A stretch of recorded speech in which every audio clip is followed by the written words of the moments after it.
आणि आता बघूयात महत्त्वाच्या बातम्या। नरभक्षक बिबट्या दिसला तर ऑन द स्पॉट शूट करा। आंदोलकांवरही कारवाई करणार नाही। बंधारामध्ये 20 बिबटे पाठवणार। बिबट्यांच्या वाढत्या हल्ल्यानंतर वनमंत्री गणेश नाईक यांचे आदेश। याच्यापुढे अशा प्रकारचा बिबट्या जर वाटला ना तर स्पॉट ऑन द स्पॉट याला शूट करून टाकायचं।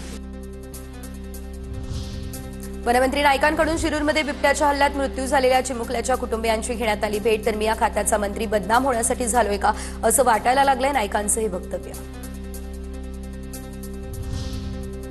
पुण्यातील पुरंदर विमानतळाबाबत राज्य शासनाला जिल्हा प्रशासनानं अहवाल पाठवला। महिनाअखेरीस राज्य शासनाकडून जमिनीचा आणि बाधित गावांमधील घरांचा मोबदला ठरवला जाणार।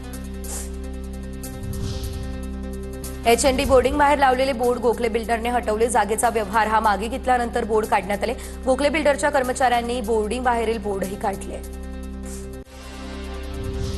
राज्य शासनानं स्थापन केलेली त्रिभाषा धोरण समिती उद्या पुणे जिल्ह्याच्या दौऱ्यामध्ये शिक्षणतज्ञ, विचारवंत आणि शिक्षकांचा समावेश असणार। नरेंद्र जाधव यांच्या अध्यक्षतेखाली समितीची स्थापना। 10वीच्या परीक्षेचे अर्ज विलंब शुल्कासह भरण्यास 17 नोव्हेंबरपर्यंत मुदतवाढ। एसएससीच्या संकेतस्थळावरून अर्ज ऑनलाईन पद्धतीने भरता येणार। दरम्यान पुन्हा मुदतवाढ दिली जाणार नसल्याचं मंडळाकडून स्पष्ट। नागपूरसह विदर्भाच्या अनेक भागात थंडीचा तडाखा। शहरात दिवसभरातील तापमान सरासरीपेक्षा 3 अंशांनी घसरलं। आणखी थंडी वाढण्याची दाट शक्यता।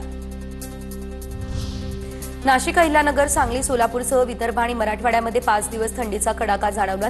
गुलाबी थंडीचा आनंद घेण्यासाठी नागपूरकरांचा मॉर्निंग वॉक। अभिनेता धर्मेंद्र यांना रुग्णालयातून डिस्चार्ज। धर्मेंद्र यांच्यावर आता घरीच केले जाणार उपचार।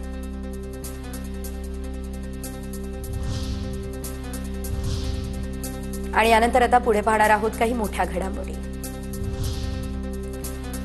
सांगलीमध्ये दलित महासंघाचे अध्यक्ष उत्तम मोहिते यांची वाढदिवसाच्या दिवशीच हत्या। हल्ल्यानंतर संतप्त जमावाकडून हल्लेखोर शाहरुख शेखला बेदम मारहाण। जमावाच्या मारहाणीमध्ये हल्लेखोराचाही मृत्यू। निठारी हत्याकांडातील सुरेंद्र कोहली सुप्रीम कोर्टाकडून निर्दोष घोषित। कोहली विरोधात आता पुरेसे पुरावे नसल्यानं कोर्टाकडून निर्दोष सुटका। राज्यात एसटी महामंडळानं ऑनलाईन तिकीट बुकिंगमध्ये घेतली भरारी। दिवाळीमध्ये एसटीच्या ऑनलाईन तिकीट विक्रीला प्रवाशांचा विक्रमी असा प्रतिसाद। ऑनलाईन तिकीट विक्रीतून एसटीला 21,44 लाखांचा महसूलही जमा। राज्यातल्या सर्व मच्छीमारांना मिळणार क्यूआर कोड असलेले आयडी कार्ड। तर खोल समुद्रामध्ये मासेमारीसाठी जाणाऱ्यांसाठी केंद्राकडून नव्या नियमांची अधिसूचना जारी। मुद्रांक विभागाकडून नव्यानं आदेश जारी। राज्यातील सर्व उपनोंदणी कार्यालयांना दर महिन्याच्या 5 ते 10 तारखेला व्यवहारांची तपासणी करण्याचे निर्देश। अभिनेता गोविंदा चक्कर येऊन बेशुद्ध पडला, त्यामुळे रुग्णालयामध्ये दाखल। जुहूच्या क्रिटिकेअर रुग्णालयात